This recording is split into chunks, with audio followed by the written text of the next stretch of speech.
नमस्कार दोस्तों, स्वागत है आपका एक बार फिर आपकी अपने YouTube channel ocean of knowledge में।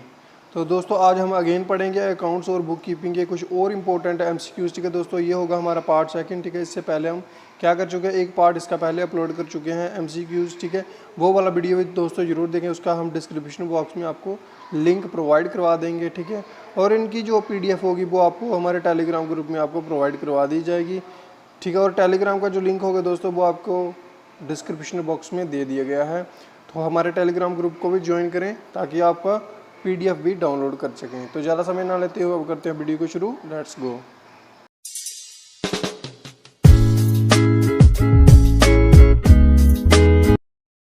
सो here our first question is, तो दोस्तों हमारा आज का पहला प्रश्न क्या है। तो दोस्तों हमसे क्या पूछा गया है, इन 3 column cash book Contra entry means. ठीक है दोस्तों, आपसे क्या पूछा गया है कि जो ट्रिपल कॉलम कैश बुक का होता है उसमें कॉन्ट्रा एंट्री का क्या मतलब होता है। ठीक है, अब के ऑप्शन इस प्रकार है, बैलेंस है, बी पार्ट है parallel, C same side and D opposite side. ठीक है दोस्तों, तो सबसे पहले आपको पता होना चाहिए कि कॉन्ट्रा एंट्री का मतलब क्या होता है। तो दोस्तों कॉन्ट्रा एंट्री क्या होती है, काउंटर एंट्री वो होती है जहाँ पे कैश और बैंक दोनों ही एंट्री करते हैं, यानी कि कैश और बैंक जब दोनों ही एंट्री करें उसमें उसे क्या कहा जाता है, काउंटर एंट्री कहा जाता है। मान लो आपको मैं एक एग्जांपल देता हूँ, जैसे एक एंट्री मैं बता देता हूँ, जैसे मैंने की कि cash account debited to the bank account. ठीक है दोस्तों, तो दोस्तों ये एंट्री हुई, एंट्री क्या हुई हमारी, cash account DR to bank account. ठीक है, अब कैश हमारा क्या हो रहा है, डेबिट हो रहा है, और बैंक हमारा क्या होगा, क्रेडिट होगा। ठीक है दोस्तों, तो ये हमारे क्या हो रही है, अपोजिट साइड शो कर रही है। ठीक है, तो ये क्या होती है, अपोजिट साइड होती है, बिल्कुल एक दूसरे के बिल्कुल विपरीत होती है। तो इस प्रश्न का जो सही उत्तर होगा वो क्या होगा, डी ऑप्शन। ठीक है, option D is opposite side. ठीक है, option D is opposite side हमारा सही उत्तर होगा इस प्रश्न का। ठीक है दोस्तों, अगर जैसे इन्होंने एंट्री की cash account DR to bank account, तो ऐसे भी हो सकता है कि bank account DR to cash account, तो इसमें कोई वो नहीं है कि ये गलत है या वो सही है। ठीक है, bank account DR to cash account. ठीक है, तो ये तो हमारे इस प्रश्न का उत्तर D part opposite side. So बढ़ते हैं नेक्स्ट क्वेश्चन की तरफ। नेक्स्ट क्वेश्चन हमारा क्या पूछा गया हमसे। सो नेक्स्ट क्वेश्चन हमारा क्या है दोस्तों, नेक्स्ट क्वेश्चन हमसे पूछा गया, if the goods are return to the supplier then B prepare. ठीक है, अगर क्या हो, गुड्स है जो उनको वापस कर दिया गया सप्लायर को, तो हम क्या प्रिपेयर करेंगे, क्या वो डेबिट नोट होगा, क्रेडिट नोट होगा, रसीट होगी या फिर इनवॉइस होगा। तो दोस्तों आपको बता दूं कि जब क्या होता है, गुड्स को रिटर्न किया जाता है तो हम क्या प्रिपेयर करते हैं, हम प्रिपेयर करते हैं डेबिट नोट को। डेबिट नोट को प्रिपेयर क्यों करते हैं, मान लीजिए अगर हमने गुड्स सप्लायर को वापस कर देंगे तो हम पैसा भी तो वापस उसका मांगेंगे, जो हमने उसको पैसा दिया हुआ है। तो हमने अगर उसको गुड्स रिटर्न कर दिए, तो अगर हमने उसको पैसा दिया हो तो हम वो भी तो वापस मांगेंगे, और जो वो पैसा होगा तो वो हम उसको क्या करेंगे, डेबिट करेंगे। तो इसलिए इस प्रश्न का जो सही उत्तर होगा वो क्या होगा कि हम क्या प्रिपेयर करेंगे, डेबिट नोट को हम प्रिपेयर करेंगे। बड़ा ही अच्छा प्रश्न था दोस्तों आपका। तो इसी के साथ आपको ये बता दूंगा कि क्रेडिट नोट कब करते हैं, कि जब क्या करें कि कोई परचेज रिटर्न के जब कोई हमें किसी ने हमसे कोई चीज़ परचेज की हुई है, तो परचेज रिटर्न के मामले में आप सीधा समझ लो, परचेज रिटर्न के मामले में क्या करते हैं, क्रेडिट नोट किया जाता है। और अगर गुड्स को रिटर्न किया गया सप्लायर को, ठीक है, तो फिर क्या होगा, डेबिट नोट हम करेंगे। ठीक है दोस्तों, तो नेक्स्ट क्वेश्चन की तरफ बढ़ते हैं। नेक्स्ट क्वेश्चन हमसे क्या पूछा गया है, ए कैश डिस्काउंट ऑलवेज शो। जो एक कैश डिस्काउंट होता है वो हमेशा क्या शो करता है हमें। तो आपके ऑप्शन इस प्रकार है, A zero balance, B equal balance, C credit balance and D debit balance. दोस्तों सबसे पहले आप मुझे ये बताओ कि कैश डिस्काउंट हमारा क्या होता है। तो दोस्तों कैश डिस्काउंट हम कब देते हैं, डिस्काउंट हम कब देते हैं किसी को, डिस्काउंट हम तब देते हैं कि कोई हमें समय से पहले या समय पर अपनी पेमेंट कर दे, तो हम उसे क्या देते हैं, थोड़ा सा डिस्काउंट देते हैं। कोई हमें अगर मान लीजिए किसी ने हमें 15 तारीख की अंतिम तिथि दी हुई है, 10 तारीख की अंतिम तिथि दी है कि हम अपनी पेमेंट कर देंगे, लेकिन वो नहीं करता, तो क्या हम उसको डिस्काउंट देंगे। डिस्काउंट हम तब देते हैं कि जब कोई हमें समय से पहले भुगतान कर दे, पेमेंट कर दे हमारी, तो फिर हम क्या देते हैं, उसको डिस्काउंट देते हैं। ठीक है, तो डिस्काउंट उसको देते हैं। ठीक है दोस्तों, तो क्या होगा कि लेकिन क्या होता है कि अगर हमने किसी को डिस्काउंट दिया, ठीक है, मान लीजिए हमने किसी को डिस्काउंट दिया किसी को तो चलो डिस्काउंट गया, लेकिन हमारे लिए वो क्या हो गया, हमारे लिए वो खर्चा हो गया, हमारा क्या हो गया, एक्सपेंस हो गया। समझ रहे हो मेरी बात? ठीक है दोस्तों, हमारे लिए क्या हो गया, वो हमारा एक्सपेंस हो गया, खर्चा हो गया। और हमारा खर्चा हमेशा कहाँ पे आता है, जो हम चीज़ें खर्चते हैं, जहाँ जितने भी हमारे एक्सपेंसेस होते हैं वो कहाँ पे आते हैं, डेबिट बैलेंस में आते हैं। तो D part is the right answer होगा, बिल्कुल ठीक है, D part is the right answer, debit balance is the right answer. I hope कि आपको समझ आया होगा। बढ़ते हैं नेक्स्ट क्वेश्चन की तरफ। नेक्स्ट क्वेश्चन हमारा क्या है, नेक्स्ट क्वेश्चन हमारा है कैरीज इनवर्ड इज, ठीक है, जो कैरीज इनवर्ड है वो हमारा इनमें से क्या है। आपके ऑप्शन इस प्रकार है, A direct expenses, B indirect expenses, C operating expense, या फिर डी सेलिंग एक्सपेंस। तो दोस्तों आपको याद, पहले मैं आपको ये बता देता हूँ कि कैरीज इनवर्ड हमारा क्या होता है कि जब हमने कहीं से सामान परचेज किया, मान लो आपने किसी से, आप बिजनेस जो चलाते हैं वो आपका रूरल एरिया है, ठीक है दोस्तों, तो आपने किसी बड़ी सिटी से वो मंगवाया, ठीक है, आपने ऑर्डर कर दिया, लेकिन जो सामान है वो क्या आप ऐसा थोड़ा ना आ जाएगा घर पे, उसके लिए आपको कोई गाड़ी का इंतज़ाम करना पड़ेगा कि जो गाड़ी आपका सामान है जो आपको बिजनेस तक आपको हैंड ओवर कर दे, ठीक है। और जो उसका फिर आपको किराया पड़ेगा उसको क्या कहा जाता है, कैरीज इनवर्ड कहा जाता है, ठीक है दोस्तों, क्या कहा जाता है, कैरीज इनवर्ड। इनवर्ड का मतलब और आउटवर्ड का आपको थोड़ा सा डिफरेंस पता होना चाहिए। इनवर्ड क्या होता है, जब आप किसी गाड़ी के थ्रू जब सामान मंगवाते हैं तो वो क्या होता है, हमारा कैरीज इनवर्ड होता है।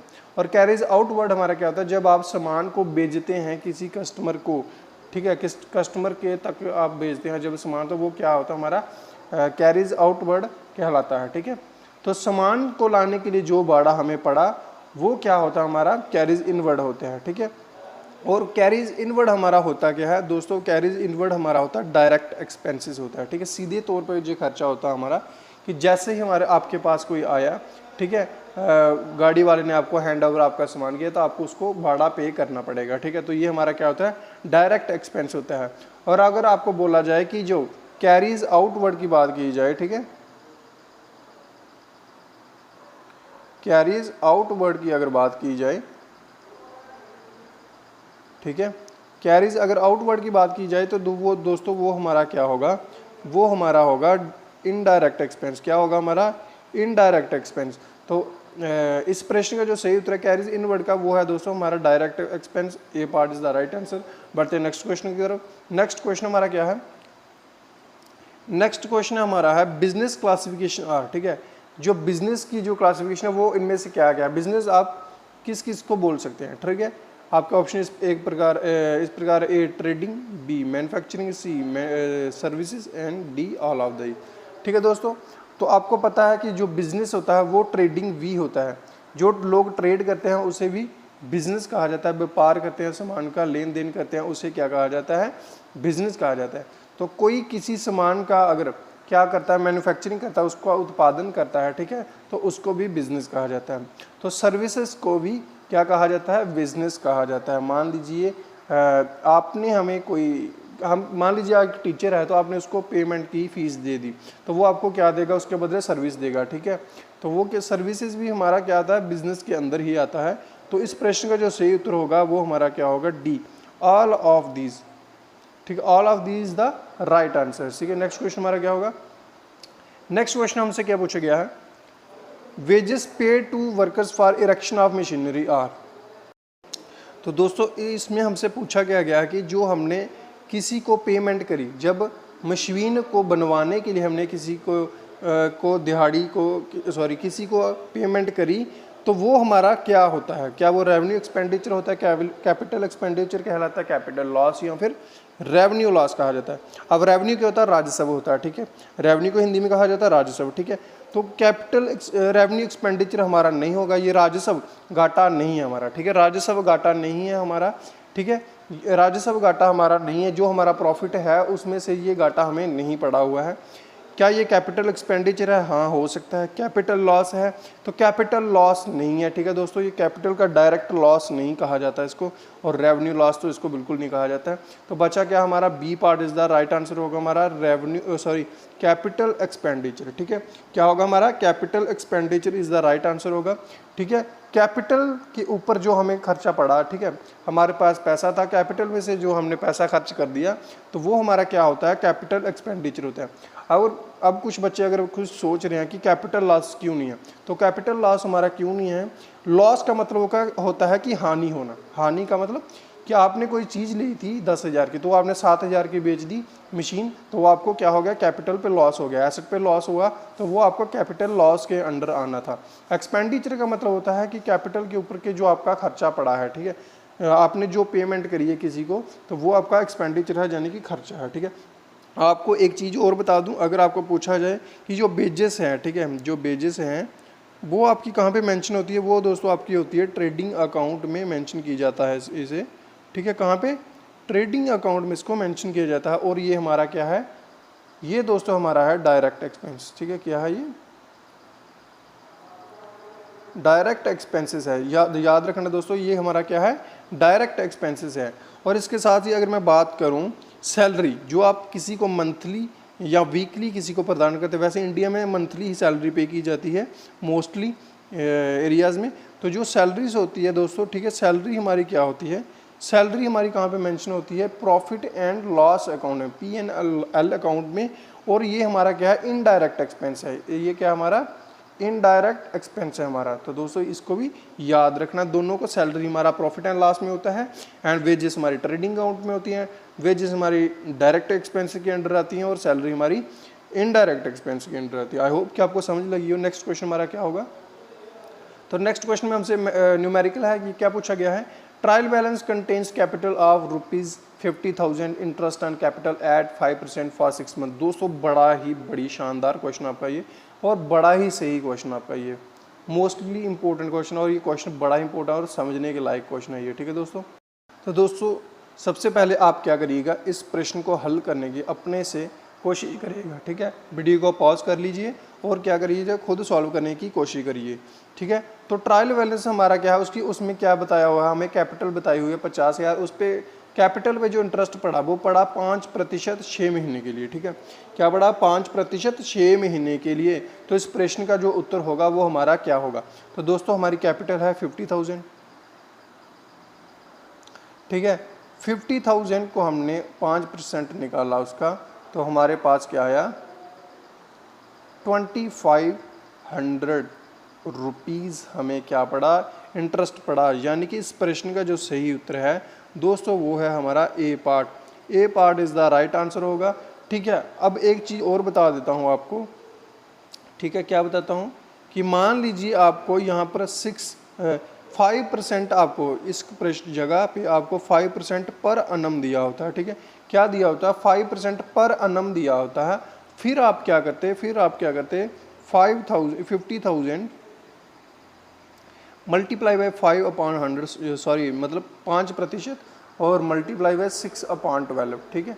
तो ये हमारा क्या आता, 1250 रुपीज़ आता, ठीक है। तो दोस्तों इस चीज़ को याद रखना है, अगर आपको पूछा जाए पर अन्नम के बारे में, फिर आपको 6/12 भी करना है, इधर आपको, अदरवाइज आपको नहीं करना, आपको सीधा ही क्या करना है, 50,000 मल्टीप्लाई 5/100 यानी कि 5% निकालना है 50,000 का, तो वो आपका आंसर क्या आना था, 2500 आंसर आपका आना था। A part is the right answer होगा इस प्रश्न का। आई होप कि आपको दोनों चीज़ें ये क्लियर हो गई हों, ठीक है। सो बढ़ते हैं नेक्स्ट क्वेश्चन की तरफ। नेक्स्ट क्वेश्चन हमारा क्या होगा, नेक्स्ट क्वेश्चन में हमसे पूछा गया, if business assets are more than its liabilities this position is known as, ठीक है। अगर क्या है, बिजनेस के जो एसेट्स हैं वो लाइबिलिटी से ज़्यादा है, तो इस पोजीशन को हम क्या कहा जाता है, insolvency, solvency both and loan position, ठीक है दोस्तों।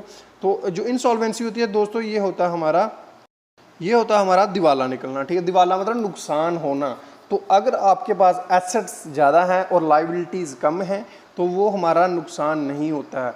जो कोई बच्चा अकाउंट्स को थोड़ा बहुत जानता होगा, अगर उसके पास उसको ये पता होगा कि अगर किसी के पास एसेट्स ज़्यादा हो लाइबिलिटीज़ कम है तो वो फ़ायदे में है, प्रॉफिट में है, ना कि वो नुकसान में है, ठीक है। इंसॉल्वेंसी होता है दिवाला, और वो हमारा क्या प्रश्न, इस प्रश्न का जो सही उत्तर होगा वो होगा हमारा बी पार्ट आंसर, सॉल्वेंसी होगा, ठीक है। वो क्या है, प्रॉफिट में है, ठीक है। मान लीजिए किसी के पास 10,000 का एसेट है, ये तो छोटी सी वैल्यू ले रहा हूँ फिर भी आप समझ लीजिए, 10,000 की किसी के पास एसेट्स हैं और लाइबिलिटीज़ उसके पास 2,000 की है, ठीक है।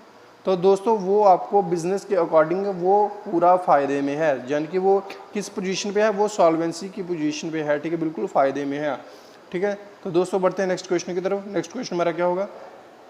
नेक्स्ट क्वेश्चन में हमसे पूछा गया है कि withdrawal of merchandise for personal use of, ठीक है, कोई अपने लिए पर्सनल यूज़ करता है। दोस्तों ये तो बिल्कुल सिंपल है, हर कोई इसका आंसर जानता होगा, तो ज़्यादा वक्त ना लेता हूँ, तो थोड़ा सा बताता हूँ। लेकिन पर्सनल यूज़ क्या, कभी भी आपको पर्सनल यूज़ के बारे में बताया जाए कि उसने, बंदे ने, किसी ने भी, ऑनर ने अपने पर्सनल यूज़ के लिए पैसा है जो निकलवाया है या कोई भी चीज़ यूज़ की हुई है, तो वो क्या हमारी कहलाती है? वो हमेशा हमारी ड्राइंग कहलाती है। A part is the right answer, drawing हमारा आंसर होगा। सो नेक्स्ट क्वेश्चन हमारा क्या होगा? नेक्स्ट क्वेश्चन हमारे हमसे क्या पूछा गया है? Interest paid on loan is, अगर हम लोन पे ब्याज को, कर को, ठीक है, पे कर रहे हैं, दे रहे हैं उस पर, वो हमारा क्या कहलाता है? क्या वो फाइनेंशियल एक्सपेंस होता है, सेलिंग एक्सपेंस होता है, मैनेजमेंट एक्सपेंस होता है, या फिर लॉस होता है? तो दोस्तों हम लोन कहाँ से लिया जाता है? आपको पता है, लोन लिया जाता है बैंक से। तो अगर हम कोई चीज़ सेल कर रहे हैं, उस पर कोई एक्सपेंस खर्चा पड़ रहा है, तो ये तो उस पर हम इंटरेस्ट बिल्कुल पे नहीं करेंगे। सेलिंग एक्सपेंसेस तो ये बिल्कुल नहीं है। लॉस, ये नुकसान भी हमारा नहीं है। नुकसान होता है कि किसी कारणवश आपको कोई घाटा हो गया है, मान लीजिए कोई आपका एक्सीडेंटल डैमेज हो गया, तो वो आपको नुकसान होता कहलाता है, ठीक है। कोई चीज़ आपने ज़्यादा प्राइस में दी और लोअर में बेच दी, वो भी आपका नुकसान होता है, वो आपका लॉस कहलाता है, ठीक है। तो मैनेजमेंट एक्सपेंसेस भी नहीं है, क्योंकि मैनेजमेंट आपको पता है क्या होता है, जो आपका स्टाफ है तो वो उस पर ये खर्चा किया हुआ भी नहीं होता है। तो बचा क्या हमारा? Financial expense. तो ये हमारा क्या है दोस्तों? फाइनेंशियल एक्सपेंसेस होता है। A part is the right answer. Next question हमारा क्या होगा? नेक्स्ट क्वेश्चन हमसे क्या पूछा गया? If total assets are business are rupees 3 lakh and capital of rupees 2,40,000 then creditor will be, ठीक है। तो क्या पूछा गया हमसे? अगर हमारे पास टोटल एसेट है जो बिजनेस के, वो उसकी कॉस्ट टोटल कितनी है? अराउंड 3 लाख है, उसकी कितनी कॉस्ट है? अराउंड रुपीज़ 3 लाख है, और कैपिटल जो हमारे पास है वो कितने हैं? 2,40,000 के। तो क्रेडिटर हमारे पास कितने बचेंगे? वो क्रेडिटर हमारे पास क्या होंगे? तो दोस्तों मैं आपको बता देता हूँ। बताना क्या है कि दोस्तों आपने एक बैलेंस शीट बनाई, मान लीजिए ये बैलेंस शीट है आपकी, बैलेंस शीट बनाई है आपने, ठीक है। तो उसमें एक साइड होती है लायबिलिटी साइड, ठीक है दोस्तों,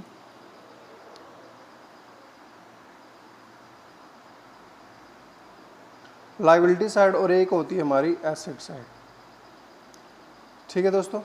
तो जो हमारे पास जो उन्होंने बोला टोटल एसेट्स है जो हमारे पास, वो कितना है दोस्तों? 3 लाख, ठीक है। 3 लाख के एसेट्स हमारे पास बचे हुए हैं, और जो लायबिलिटीज़ हैं, ठीक है, लायबिलिटीज़ माने हमारे पास अगर कैपिटल है तो दोस्तों ये हमारी क्या होती है? लायबिलिटी होती है। तो इसकी अमाउंट कितना है? 2,40,000 इसका अमाउंट है, ठीक है। और टोटल कितना था? 3 लाख। अब आपको पता होगा कि जो बैलेंस साइड की दोनों साइड्स होती है वो इक्वल होती है, उसका जो सम आता है एंड में जो उसका टोटल निकलता है वो क्या करना पड़ता है? हमें इक्वल करना पड़ता है। तो इधर भी 3 लाख कर दिए, इधर तो ऑलरेडी 3 लाख है। तो 3 लाख में से जो क्रेडिटर जो बचे हुए हैं, अगर हम माइनस करें 2,40,000 को 3 लाख में से, तो कितने बचेंगे? 60,000 के। तो हमारे पास दोस्तों जो क्रेडिटर आएंगे वो कितने आएंगे? वो होंगे 60,000। A part is the right answer होगा हमारा, क्या होगा? A part is the right answer, ठीक है। 60,000 हमारा बिल्कुल सही उत्तर होगा। बढ़ते हैं नेक्स्ट क्वेश्चन की तरफ। नेक्स्ट क्वेश्चन हमारा क्या है? बिल्कुल आसान सा प्रश्न आपसे क्या पूछा गया है? Rent paid to landlord is debited to, ठीक है। अगर हमने किसी लैंडलॉर्ड को अपना रेंट पे किया है, पे किया, नॉट रिसीव्ड किया है, ठीक है। अगर हमने रेंट रिसीव किया है तो दोस्तों वो हमारा क्या होता है? इनकम होती है, ठीक है। रेंट पे किया हुआ है तो ये हमारा क्या, किस में डेबिट होगा? कैश अकाउंट में, परचेज अकाउंट में, सेल्स अकाउंट में, या फिर रेंट अकाउंट में। तो दोस्तों ये हमारा मोस्टली बच्चों को ये सीधा सीधा पता होगा, ये रिकॉर्ड होता है आपका रेंट अकाउंट में। सो इस प्रश्न का जो सही उत्तर है वो होगा डी पार्ट। आई होप कि आपको वीडियो पसंद आएगा। तो ये था दोस्तों हमारा आज का वीडियो। आई होप कि आपको वीडियो अगेन मैं कह रहा हूँ पसंद आया होगा। वीडियो को दोस्तों आपके आगे आगे थोड़ी सी रिक्वेस्ट है, वीडियो को लाइक कमेंट शेयर जरूर करें, ताकि हमें भी थोड़ा सा मोटिवेशन मिलता रहे और हम भी आपके लिए और ज़्यादा मेहनत करें। तो थैंक यू सो मच दोस्तों, थैंक यू, गुड नाइट।